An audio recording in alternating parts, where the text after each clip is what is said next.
রেখা। হ্যাঁ ছোট মা, আমি এখানে আছি, বলো কি বলছো। আমার মেয়েটাকে, বিনুকে দেখে রাখিস মা। আমি চোখ বুঝলে ওর আর কেউ থাকবে না তুই ছাড়া। না না ছোট মা, তুমি এমন কথা বলো না। তুমি কোথাও যাবে না, আমি আছি, তুমিও থাকবে। আমরা দুজন মিলে ওকে বড় করব, বোনের জন্য, আমাদের জন্য। তাড়াতাড়ি সেরে উঠবে, তুমি দেখো। সেই রাতেই মিনতির অবস্থার আরো অবনতি হয়। ডাক্তার, ওষুধ, প্রার্থনা সব ব্যর্থ হয়ে যায়। পরের দিন সকালে শেষ নিঃশ্বাস ত্যাগ করে মিনতি। রেখাদি, মা কই চলে গেল? কেন গেল? তুই ভয় পাস না বোন, আমি তো আছি। ছোট মা আমাদের মধ্যেই আছে, আমি আছি।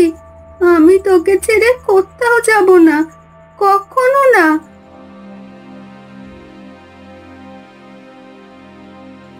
দিদি, তোর চোখ মুখ ভালো দেখাচ্ছে না রে, কেমন যেন লাগছে। কি হয়েছে তোর? আরে না রে, তেমন কিছু না, ঘুমটা ভালো হয়নি বোধহয়। তুই যেগুলো বানাচ্ছিস এগুলো কাকে দিবি? আজকে পিসির বাড়ি দিয়ে আসতে হবে, বিকেলের মধ্যেই লাগবে পিসির। বিনু তাকিয়ে থাকে দিদির মুখের দিকে, ক্লান্ত চোখ, কিন্তু মুখে কোনো অভিযোগ নেই।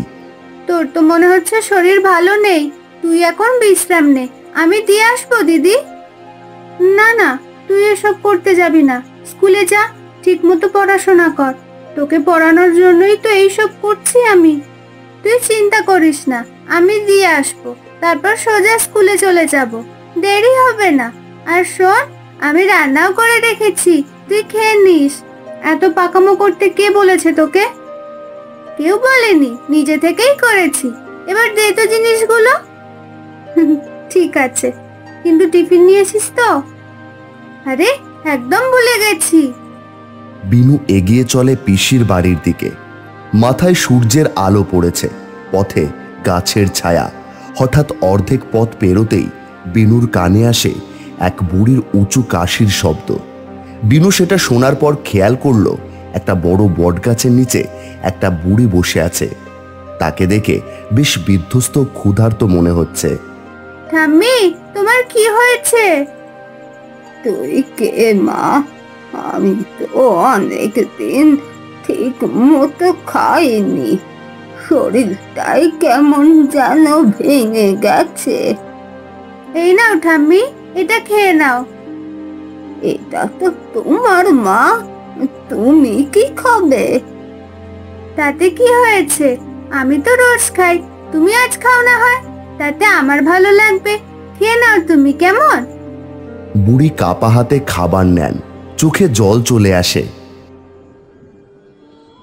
ভগবান তোর মঙ্গল করুক মা, অনেক বড় মন তোর, তুই একদিন অনেক বড় হবি।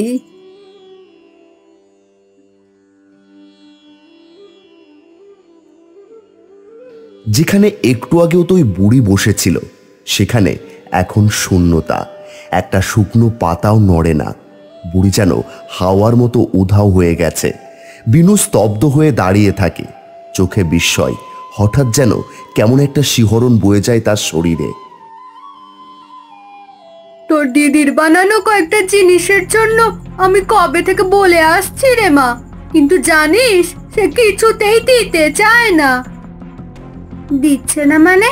কেন গো পিসি, কোন বিশেষ কারণে? ঠিক করে জানি না রে, তবে একটা কথা বলেছিল, নাকি তোর বিয়ের সময় ওই জিনিসগুলো দেবে, তাই বানিয়ে রেখেছে আলাদা করে। বলে ওইগুলো নাকি খুব ভিন্ন ভাবে বানানো, তাই তুই ছাড়া আর কাউকে দেবে না, বিক্রি করার জন্য নাকি দেবেই না। সে তো অনেক পরের কথা পিসি, আমার বিয়ে তো এখন অনেক দেরি, তাহলে এখন থেকেই দিদি কেন জিনিস তুলে রাখছে? তা কে জানে, আমার তো মাঝে মাঝে সন্দেহ হয় এসব আদৌ তোর বিয়ের জন্য নাকি নিজের জন্যই রেখেছে? কে জানে বাপু, যতই হোক নিজের মায়ের পেটের দিদি হলে বুঝতাম, কিন্তু তুই তো দেখিস, সাবধানে থাকিস। এমন না হয় কোনোদিন হঠাৎ করে তোকে কোনো ভুলভাল ছেলের সঙ্গে বিয়ে দিয়ে দেয় নিজের স্বার্থে। একবার তোর দায় ঝেড়ে ফেললেই ওর সুবিধে। তুমি কি বলছো পিসি? এসব কথা দিদির নামে? ওরকমটা কখনোই করতে পারে না আমার দিদি। সৎ দিদি তো, অত বিশ্বাস করিস না। সম্পর্ক তো বইয়ের পাতায় লেখা থাকে না। সৎ বললেই কি খারাপ হয়? ছোট থেকে একা হাতে ওই মানুষ করেছে আমাকে। ওর শরীর ভেঙে যাচ্ছে, তবুও আমায় স্কুলে পাঠাচ্ছে। আমার ভালো ছাড়াও কিছু ভাবতে জানে না। তোমাদের মুখে ওর নামে এসব কুৎসা শুনে সত্যিই লজ্জা করছে পিসি। বাবা, আমি শুধু একটু সাবধান করলাম, তাতেই এত কথা। সাবধান? আমাদের খোঁজ রাখো না, খবর নাও না। মা বাবা মারা যাওয়ার পরে কি কষ্টে বড় হলাম সেটাও জানো না। আজ হঠাৎ নিজের স্বার্থে এসে দিদির নামে কুৎসা করে সাবধান করতে এসছো তুমি। বেশ করেছে দিদি, তোমাদের দেয়নি কিচ্ছু। এই যে রামু, তোকে তো কতবার বললাম ওই রেখার তৈরি বিশেষ সামগ্রীগুলো আমার লাগবে, সে আজ অব্দি এনে দিলি না। কি আর বলি? এই বাবু, চেষ্টা তো করছি, কিন্তু ও কিছুতেই মানতে চাইছে না। ও বলছে জিনিসগুলোর বোনের বিয়েতে উপহার দেবে, এখনই কিছুতেই দেবে না। এই মেয়েটা না একেবারে গোয়ার। কি যে করি এখন? আমার ছেলে তো আজই শহর থেকে ফিরছে। আমি ওকে এই জিনিসগুলো দিয়ে পাঠালে শহরে গিয়ে মোটা দামে বিক্রি করে আসতে পারবে, সেখান থেকে বেশ ভালো লাভ হবে। আর আমি ওকে বলে দিয়েছি এবার কিছুতেই খালি হাতে ফিরতে পারবো না। রেখার হাতের কাজ যেভাবে হোক চাই চাই। বাবু, একটা কথা বলবো? হ্যাঁ হ্যাঁ, বল। আপনার ছেলে তো বিয়ের কথা ভাবছেন। যদি ওই রেখার বোন বিনুর সঙ্গে বিয়ে ঠিক করেন, তাহলে তো ব্যাপারটা মিটে যায়। আপনার পছন্দেরও কাজ পাবেন, আর আপনার ছেলের জন্য ভালো ঘরের বউ। তা খারাপ বলিসনি, বেশ বলেছিস রে। ওই মেয়ে বিনু দেখতে শুনতেও তো মন্দ না, আর মেয়ের বাড়ি থেকেও তো ঝামেলা নেই। ঠিক আছে, এই প্রস্তাবটা নিয়ে কালকে ওদের বাড়িতে যাব, দেখা যাক ওরা কি বলে।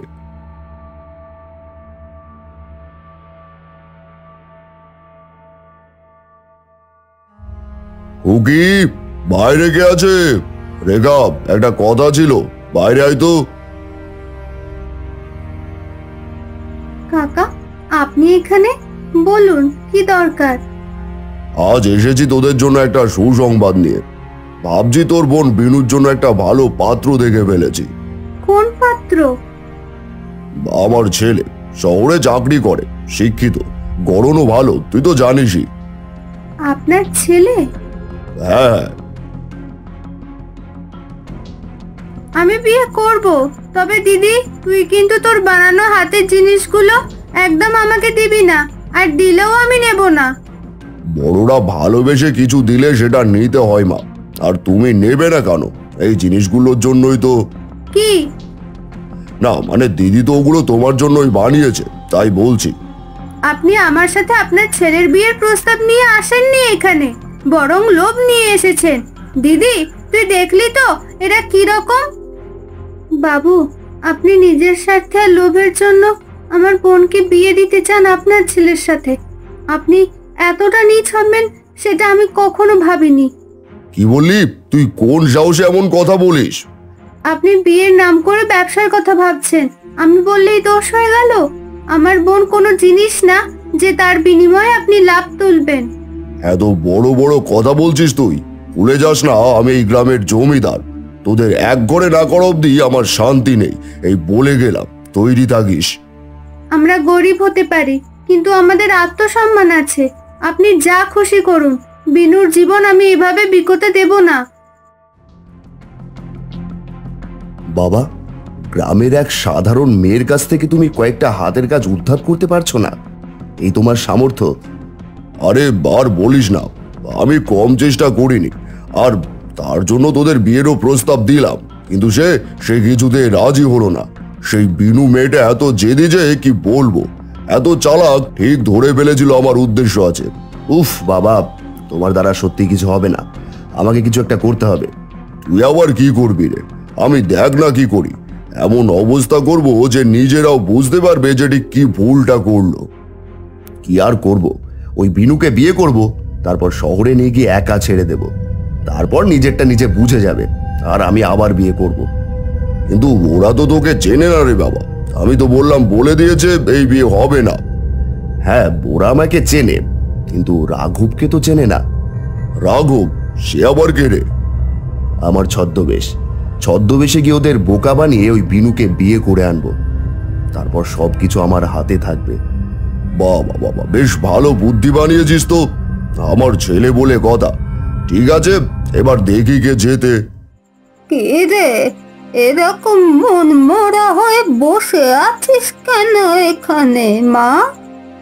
ও তুমি? আচ্ছা, আগের দিন আমি তোমাকে আর দেখতে পেলাম না কেন বলো তো? পেছন ঘুরতেই দেখি তুমি উধাও। আমি কি আর এক জায়গায় বসে থাকি রে মা? যেখানে যখন মন চায় তখন যাই। তোর কি হয়েছে সেটা বল। আর বলো না গো দিদা, আমাদের গ্রামের জমিদার, ওনার ছেলের সাথে আমার বিয়ের সম্বন্ধ করতে এসেছিলেন উনি, তাও লাভের বশে। তাই জন্য আমি সেই বিয়েতে না করে দিয়েছি। তাই এখন বলছে আমাদের এক ঘরে করে দেবে। ওরে, ওইভাবে কি কাউকে এক ঘরে করা যায় রে? মা যা চাইবে তাই হবে দেখিস। মা মানে? আমার তো মা নেই দিদা। এই মা সবার মা, বড় মা। সবার বড় মা মানে মা তারা? তোর ভাগ্যে যা আছে তাই হবে মা। খারাপের শেষে ভালো আসে, এটা ভুলিস না। আজ চলি আমি, সময় হলে আবার সরাসরি দেখা হবে। এই বলে বুড়ি ধীরে ধীরে সরে যায়। বিনু বসে থাকে, তার কপালে যেন চিন্তার ভাঁজ। সরাসরি দেখা হবে এই কথাটা তার মাথায় ঘুরতে থাকে। রাঘব, তুই এবার মঞ্চে নামবি, দেখি তো আমাকে কে চিনতে পারে। সেদিন বিকেলের আলোটা যেন এক অজানা অশান্তির আঁচ নিয়ে বসেছিল। বিনু আর রেখা ক্লান্ত, বিধ্বস্ত হয়ে ফিরে আসে তাদের ছোট্ট ঘরে, কিন্তু শান্তি তাদের ভাগ্যে নেই। এই রেখা, বেরিয়ে আয়। কালকে খুব বড় বড় কথা বলছিলি তাই না? দেখ আজকে তোদের কি অবস্থা করি। বেরো বলছি। কি হয়েছে? এত লোকজন কেন এখানে? নাটক কিছুই যেন জানে না। কালকের কথা ভুলে যাসনি নিশ্চয়ই? কিভাবে অপমান করেছিল আমাকে, তারই জবাব দিতে এলাম। তোর এত বড় সাহস, তুই জমিদার বাবুকে অপমান করিস? আজই শেষ দিন এই গ্রামে। দাঁড়া, ব্যবস্থা করছি তোদের। আপনারা যা বলছেন সব মিথ্যে। উনি বিয়ের প্রস্তাব নিয়ে এসেছিলেন। তোর কপাল ভালো যে উনি ওনার ছেলের সাথে তোর বিয়ের প্রস্তাব নিয়ে এসেছিল। তোরা তা বলে ওনাকে অপমান করবি? এত বড় সাহস! আমাদের ভুল হয়ে গেছে, আমরা ওনাকে অপমান করতে চাইনি। আপনারা দয়া করে ভুল বুঝবেন না আমাদের। না না না না, আর কোনো ক্ষমা নেই। এখন এই গ্রাম থেকে বেরোবি তোরা। ঠিক সেই সময় ভিড় চিরে সামনে এগিয়ে এলো এক ছায়া মূর্তি। ছদ্মবেশী রজত, আসলে রাঘব। আপনারা এসব কি করছেন? একা দুজন মেয়েকে পেয়ে এইভাবে সবাই মিলে ঝাঁপিয়ে পড়ছেন? তুই কে হে? তোকে তো আগে কখনো দেখিনি। বাইরের লোক হয়েও এত সাহস! আমি দূরের গ্রাম থেকে এসেছি, পথ ভুলে এখানে এসে পড়েছি, কিন্তু অন্যায় দেখলে চুপ থাকতে শিখিনি। ঠিক আছে ঠিক আছে, বাদ দাও, এত ঝামেলা করে লাভ নেই। এদের যা ব্যবস্থা করার কালকে করা যাবে। এখন চলো তো। আপনি এরপর কোথায় যাবেন?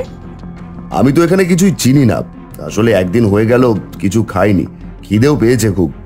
আপনি বরং এক কাজ করুন, আজকের দিনটা আমাদের বাড়িতে থাকুন। কিন্তু দিদি? কোনো কিন্তু না। উনি আমাদের এত সাহায্য করলেন, ওনাকে এইভাবে বিপদে রেখে দেওয়া ঠিক হবে না। আপনাদের অনেক অনেক ধন্যবাদ।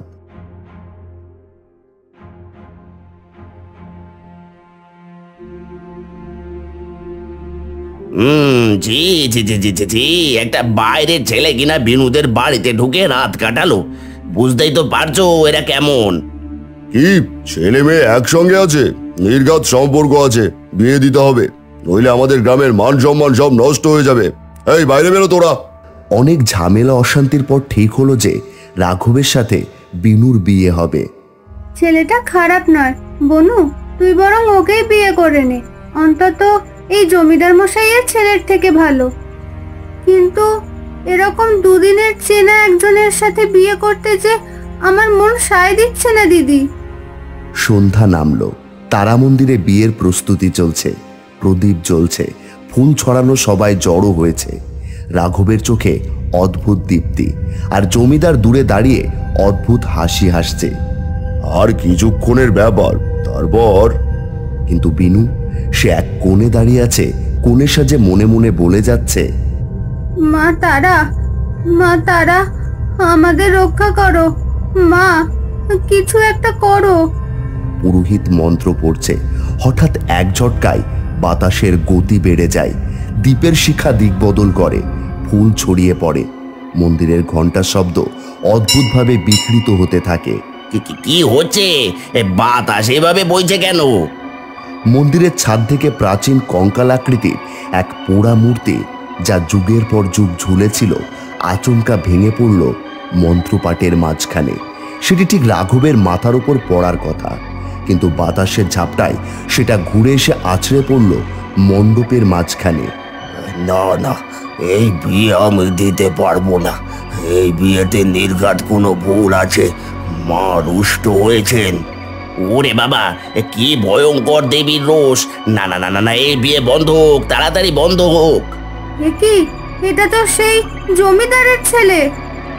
এ কি হলো? এরকম হতে পারে তা তো আমি ভাবিনি। মা, মা তুমি রক্ষা করলে মা। বিয়ে বন্ধ হয়ে গেল। গ্রামের লোকজন জমিদারের রাস্তার ছেলের ওপর চড়াও হলো।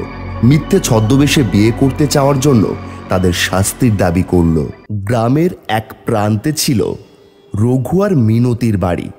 ছেলে মেয়ে রাম ও রিমিকে নিয়ে ছোট্ট সংসার।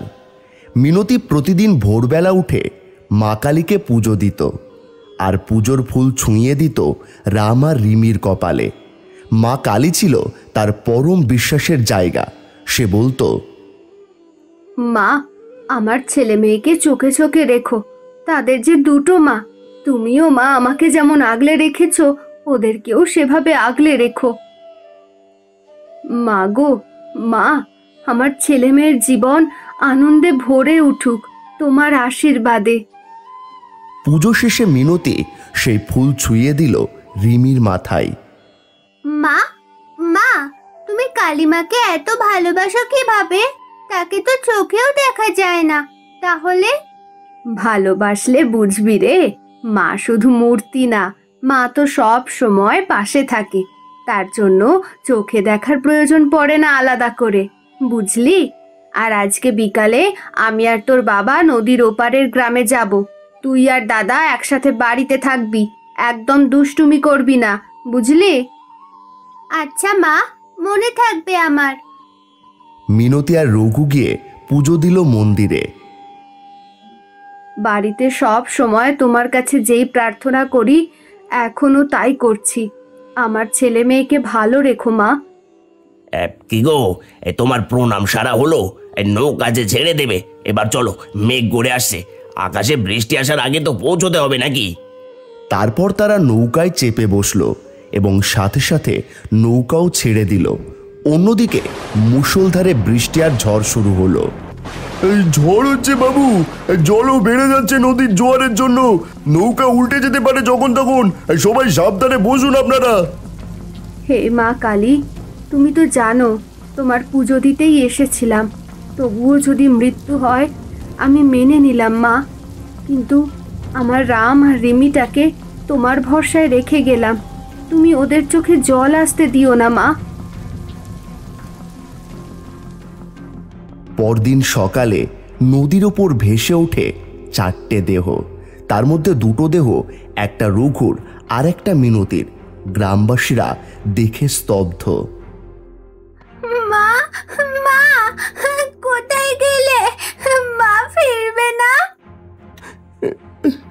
মা বাবা দুজনেই আমাদের ফেলে চলে গেল কেন? ও মা, ওঠো না, তুমি বারণ করেছিলে বলে আমি আর দাদা দুষ্টুমিও করিনি। এখন আর কেউ নেই। এই বিশাল বাড়ি, পুকুর পাড়, কয়েক বিঘা জমি সব পড়ে রইল। আর পড়ে রইল শুধু রাম আর রিমি আর বিনার ভক্তির শেষ চিহ্ন, একটা কালী মূর্তি, যার চোখের দিকে তাকালেই আজও যেন কেঁদে ওঠে সেই শেষ প্রার্থনা। মা, আমার বাচ্চা দুটোকে তুই রেখে দিস। দাদা, মা নেই, বাবা নেই, এখন আমরা শুধু দুজন। এখন আমাদের তো কেউ আদর করে না, মাথায় পুজোর ফুল দেয় না। মা বলতো আমাদের দুটো মা, তাহলে কি এই মাটাই কি এখন আমাদের মা হবে রে দাদা? যেমনটা হয়, সম্পত্তি যেখানে আছে আত্মীয়রাও ঠিক সময় পৌঁছে যায়। বাড়ির দাওয়ায় এসে হাজির হলেন সঞ্জয়বাবু, রাম ও রিমির কাকা, সাথে তাদের পিসি রেখা। কিন্তু মুখের ভাষা যেন করাতের মতো ধারালো। কি বিশাল বাড়ি! দাদা বোধহয় অনেক জমি কিনেছিল শেষের দিকে। আরে, এই পুকুরটাও তো এখনো আমাদের নামে নেই। আগে ভাগটা ঠিক করি। সেই তো বলছি, এই ঘরটায় আমি থাকবো, পূর্ব দিকে আলো পড়ে বেশি। আর রান্নাঘরের পাশের টুকরো জমিটা আমার। আর হ্যাঁ শোন সঞ্জয়, বাড়ির পেছনের আম বাগানটা আমি নিতে চাই। বাড়ির সবকিছু কি তুই নিয়ে নিবি নাকি? দেখিস না দাদা কাকে জমির কাগজ দিয়েছিল। এই ঘর আমার, আর ওই পুরনো ভাড়ার ঘরটাও আমার। দাদা, কাকার পিসি এত রেগে কেন? মা বলতো মা কালীর নাম নিলেই ঝগড়া থেমে যায়, তাদের তো কেউ থামাচ্ছে না। আমার খুব ভয় করছে রে দাদা। ভয় পাস না, মা কালী তো সব দেখছেন। বড়রা ঝগড়া করে কিন্তু আবার ঠিকও হয়ে যায়। তুই শুধু পাশে থাক। আমি কিন্তু এই দুইটা বাচ্চার দায়িত্ব নিতে পারবো না। তুই ভাগ নিচ্ছিস, তুইও দিকনে, একজন তোকে নিতেই হবে। ঠিক আছে, তাহলে রামকে আমি নিয়ে যাব, তুই রিমিকে মানুষ কর। আর শেষ পর্যন্ত ভাইজি তো। চল রে রাম, কাকার বাড়িতে নতুন বন্ধু পাবি, আর তোকে পড়াশোনাও শেখাবো ঠিক করে। আয় মা, আমার বাড়িতে মেয়ে নেই, তুই থাকিস আমার সঙ্গে। যখন খুশি তখন দেখা হবে ভাইয়ের সঙ্গে। না দাদা, আমি যাব না, আমি কোথাও যাব না। তুই থাকবি না আমার সাথে? আমি একা থাকতেই পারবো না। তুইও আমার সাথে না থাকলে আমি কি করে থাকবো রে? রিমি আর রামকে দুদিকে টেনে নিয়ে যাওয়া হয়। দুজনেরই চোখের জল ভিজে, তাদের ছোট্ট ছোট্ট পায়ের শব্দ হারিয়ে যায় সেই বিশাল ফাঁকা উঠোনের দিকে। আর মা কালীর মূর্তির মুখেও সেই একই অভিব্যক্তি। সময় গড়িয়ে গেছে বেশ কিছুদিন। সেই ছোট্ট রিমি আর রাম, যারা মা বাবা হারিয়ে একে অপরকে আঁকড়ে বাঁচতে চেয়েছিল, আজ তারা দুটো আলাদা ঘরে বন্দি। কারো বাড়িতেই ভালোবাসা নেই, শুধু নিঃস্ব মন আর ক্ষুধার্ত পেট নিয়ে দিন গুনে চলেছে ওরা। সারা উঠোন জুড়ে শুকনো পাতার ধুলো। কোণে ছোট্ট রাম একজোড়া পুরনো স্যান্ডেল পরে বসে আছে। বলছিলাম কাকু, আমার না কাজ শেষ হয়ে গেছে, আমায় একটু খেতে দেবে? একটু ভাত দেবে আমাকে? আবার ভাত? সারাদিন তো ঠিকঠাক কাজও করতে পারিস না, খালি খেতে চাস। খাওয়া ছাড়া তোর কোনো কাজ নেই তোদের। রামের মুখ শুকিয়ে গেছে, চোখে যেন অভিমান নয় বরং একরাশ ক্লান্তি। সে জানে একটু ভাত চাইলে মিলবে চড় কিংবা ধমক। মা থাকলে এমন কখনো করতো না। মা কখনো খিদে নিয়ে শুতে দিত না আমায়। বনু কেমন আছে কে জানে। এদিকে বাড়ির ভিতর রান্না হচ্ছে, সুগন্ধ ছড়াচ্ছে, কিন্তু রামের ভাগ্যে কিছুই জোটে না। সন্ধ্যাবেলা হলে কেবল এক মুঠো ঠান্ডা ভাত আর নুন। ঘরের কোণে বসে রিমি ছেঁড়া একটা বই তার কোলের ওপর। বইটা মা রেখে গিয়েছিলেন তাদের শেষ স্মৃতি। এই পাতাটায় মা একদিন দাগ দিয়েছিল, বলেছিল এই কবিতাটা তুমি একদিন আবৃত্তি করবে মঞ্চে দাঁড়িয়ে। তার চোখে জল এসে পড়ে। হঠাৎ পায়ের শব্দ। রেখা দেবী ছুটে এসে বইটা কেড়ে নেয়। তুই আবার বই পড়ছিস? বলেছিলাম না এইসব বাজে শখ ছাড়। কাপড় ধোয়া হয়নি, বাসন মাজা হয়নি, আর তুই কিনা বই নিয়ে বসে আছিস। একটুই তো পড়ছিলাম পিসি, আমি তো সব কাজই করি। বইটা দাও না, ওটা আমার মায়ের দেওয়া বই। এই বই তোর কোনো কাজের নয়, বুঝলি? বই পড়ার জন্য স্কুলে যেতে হয়, আর তোর এই জন্মে আর যাই হোক স্কুলে যাওয়া হবে না। এখানে থাকতে হলে কাজ করে খেতে হবে, কাজ না করতে পারলে খাওয়ার জুটবে না, মনে থাকে যেন এটা। দিন পেরোয়, সপ্তাহ গড়ায়। রিমির বারবার দাদার কথা মনে পড়ে, কিন্তু কেউ তাকে দাদার সাথে দেখা করতে দেয় না। অন্যদিকে রামও বারবার বোনের সাথে দেখা করতে চায়, কিন্তু এই নিয়ে বেশি জোরাজুরি করলে রামের কাকিমা তার গায়ে হাত তুলতেও দুবার ভাবে না। একদিন রাম সবার চোখের আড়ালে লুকিয়ে রিমিকে ফোন করে। হ্যালো হ্যালো, রিমি বলছিস? দাদা, দাদা তুই কেমন আছিস? আমি সব সময় ফোনের কাছে বসে থাকি, তুই ফোন করবি এই আশায়। তুই কেমন আছিস? তুই কি আমাকে ভুলে গেছিস? বল না, পিসির বাড়িতে কেমন আছিস? একদম ভালো না রে দাদা, এরা আমার সাথে খুব খারাপ ব্যবহার করে, কত কাজ করায় আমাকে দিয়ে, আর ঠিক করে কাজ না করতে পারলে খুব বকা দেয়। তুই কেমন আছিস বললি না তো? আমিও ভালো নেই রে বোন, আমাদের মা বাবা থাকলে আজ এরকম হতো না। আচ্ছা বোন, তোর কাছে মা কালীর সেই মূর্তিটা আছে? হ্যাঁ, লুকিয়ে রেখেছি, কাকিমা দেখতে পেলেই নিয়ে নেবে, আর ওটাও ফেলে দেবে। আমার কাছে কোনো জিনিসই রাখতে দেয় না। একটা বই ছিল, সেটাও নিয়ে নিয়েছে, পড়তে দেবে না বলে। আমি তোকে লুকিয়ে ফোন করেছি বনু।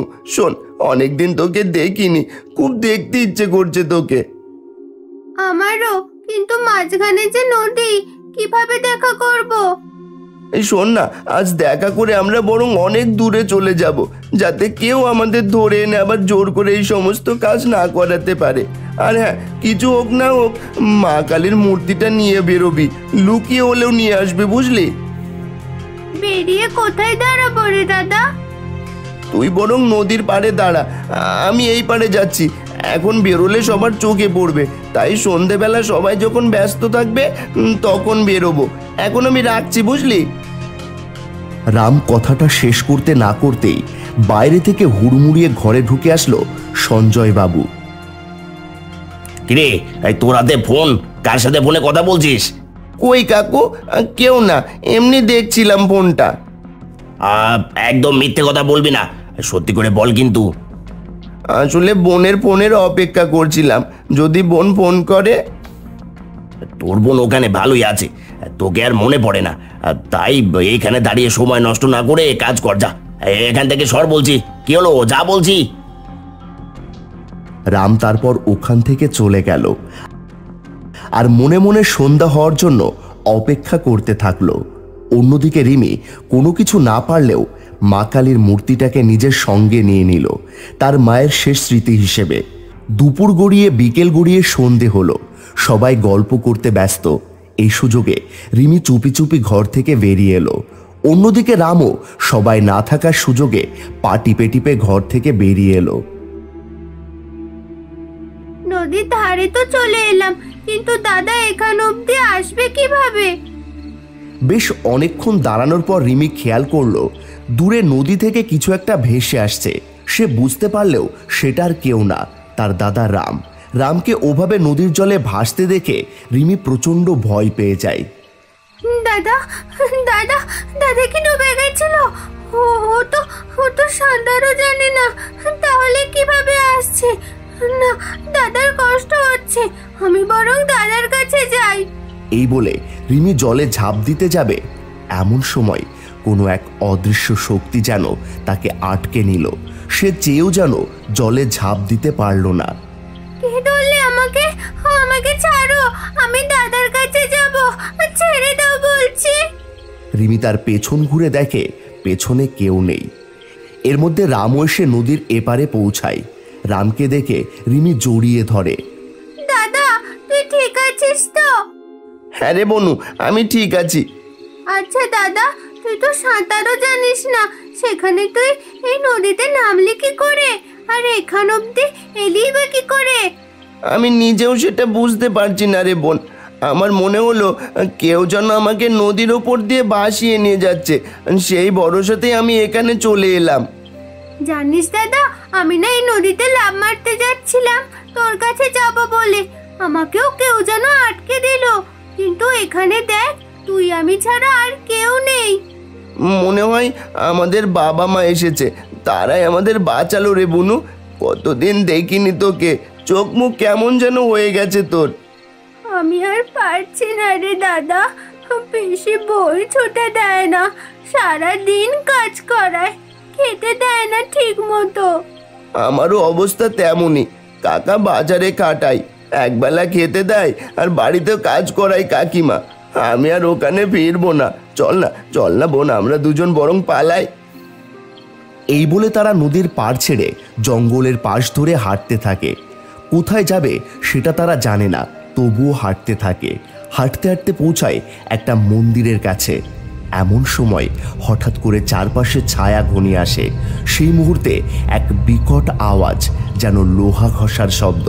সামনে এসে দাঁড়ায় তিনজন লোক, মুখ ঢাকা, হাতে রড লাঠি আর একটার হাতে ছোট্ট বন্দুক। এরা বিশু বাউরির লোক, ডাকাত দল। কিরে, এত রাতে তোরা এখানে কি করছিস? কোথা থেকে পালিয়ে এলি তোরা? না গো, আমরা পালাইনি, কেউ আমাদের ভালোবাসেনি, তাই এখানে এসেছি। বুনু চুপ কর, আমরা ওনাকে চিনি না, এত কথা বলছিস কেন?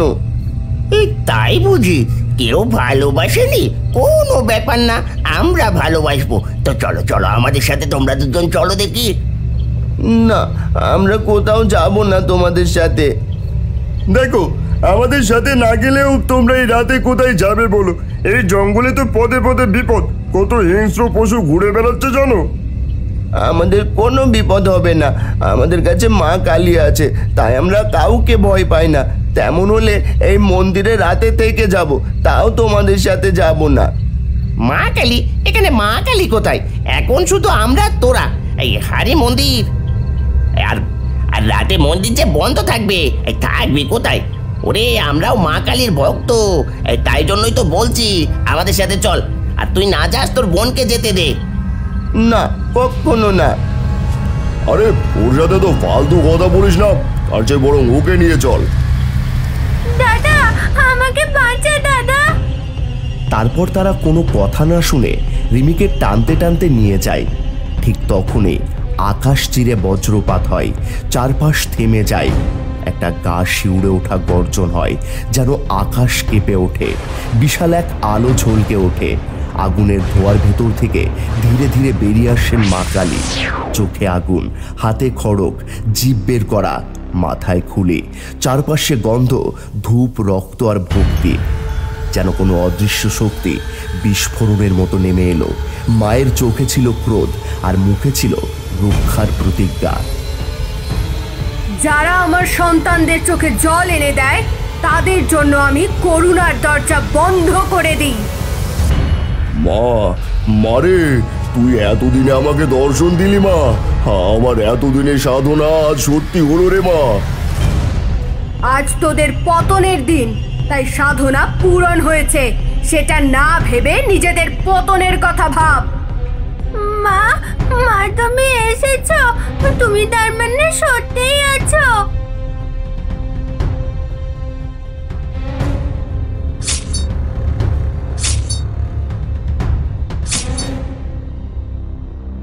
তোরা দুজন এই জঙ্গল থেকে বেরিয়ে পশ্চিম প্রান্তে যাবি, তাহলেই পৌঁছে যাবি তোদের গন্তব্যে। তারপর মা কালী ধীরে ধীরে তাদের কাছে এগিয়ে এসে মাথায় হাত রাখেন। চোখ থেকে অশ্রু ঝরে পড়তে থাকে। তার শরীর থেকে আলো বেরিয়ে এসে রিমি আর রামকে ঘিরে ধরে, যেন তারা নতুন জন্ম পেল। তারপর মা ধীরে ধীরে অদৃশ্য হয়ে যান ধোঁয়ার মধ্যে।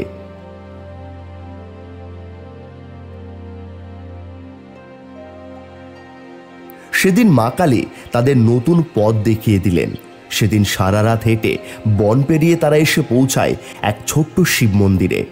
মন্দিরের সামনে বসেছিলেন এক বৃদ্ধ, গায়ে সাদা চাদর, কপালে চন্দন, ঠাকুর মশাই। ও কি ঠিকভাবে ভোরের আলো ফোটেনি, তাহলে ওগুলো কারা এত সকালে? তোমরা কারা বাবা? কাঁদছো কেন?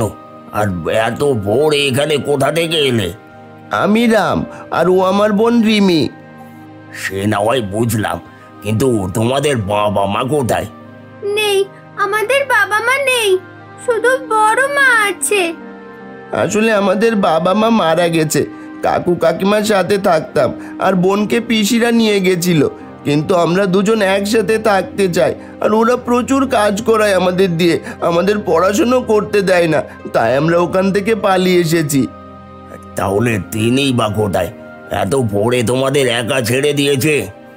এই যে আমাদের বড় মা, আর উনি আমাদের একা ছাড়েনি, উনি আমাদের এখানে আসতে বললেন। মানে এই পৃথিবীতে তোদের শুধু তোরা দুজন ছাড়া আর কেউ নেই, তাই তো?